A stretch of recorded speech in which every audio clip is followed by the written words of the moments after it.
বন্ধুরা, ছোটখাটো রান্নাঘরে আপনাদের স্বাগত। আমি আজকে নিয়ে এসেছি নতুন একটা রেসিপি, ঢ্যাঁড়স ভাপা।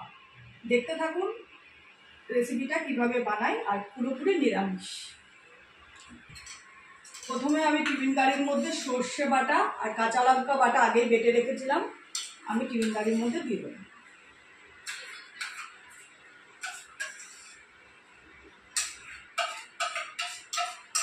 এখানে সর্ষে আর কাঁচা লঙ্কা বাটা আছে। তারপর দিয়ে দেবো 1 বাটি টক দই ফাটানো রাখা, আমি টক দইটা টিফিন কারির মধ্যে দিয়ে দেবো।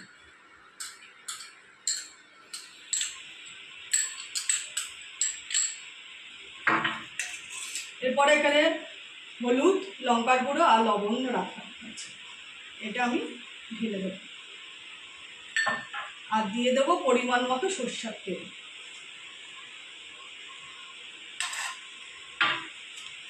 দিয়ে ভালো করে ফাটিয়ে নেব।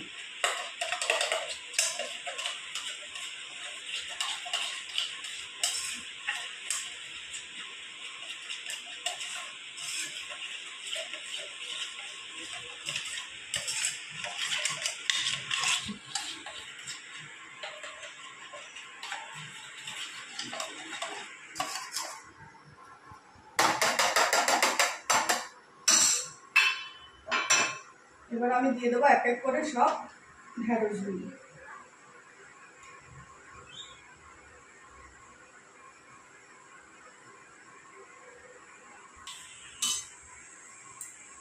ভালো করে ঢ্যাঁড়সগুলো মাখিয়ে নিয়েছি। এবার আমি টিফিন কারিটা আবার উপরে কিছুটা পরিমাণ তেল দিয়ে, সরষের তেল দিয়ে দেবো। তারপর আমি টিফিন কারিতে ঢেকে দেবো। এবার স্বাদের জন্য চিনি দিয়ে দেবো।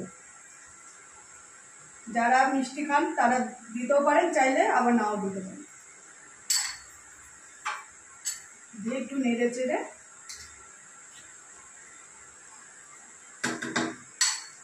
এবার আমি ঢাকনিটা আটকে দেবো।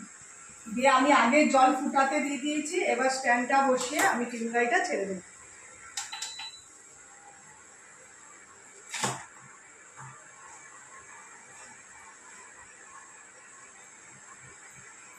এবার একটা ভারী থালা দিয়ে আমি এটাকে ঢেকে দেব। এটা 15 থেকে 20 মিনিট ভাপানো হবে। হয়ে গেছে। এবার আমি ওভেনটা বন্ধ করে আমি দেখে নেব যে ভাপাটা হয়েছে কিনা।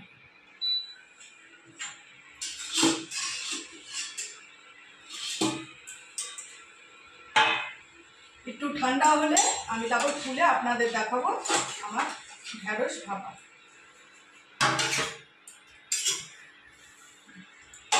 খুলে আপনাদের দেখাবো ঢ্যাঁড়স ভাপা। দেখুন কত সুন্দর ঢ্যাঁড়স ভাপা রেসিপিটা হয়েছে।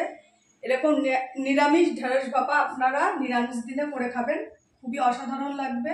আর রেসিপিটা যদি ভালো লেগে থাকে অতি অবশ্যই একটা লাইক, কমেন্ট আর শেয়ার করে দেবেন। আর সাবস্ক্রাইব করতে ভুলবেন না। নমস্কার।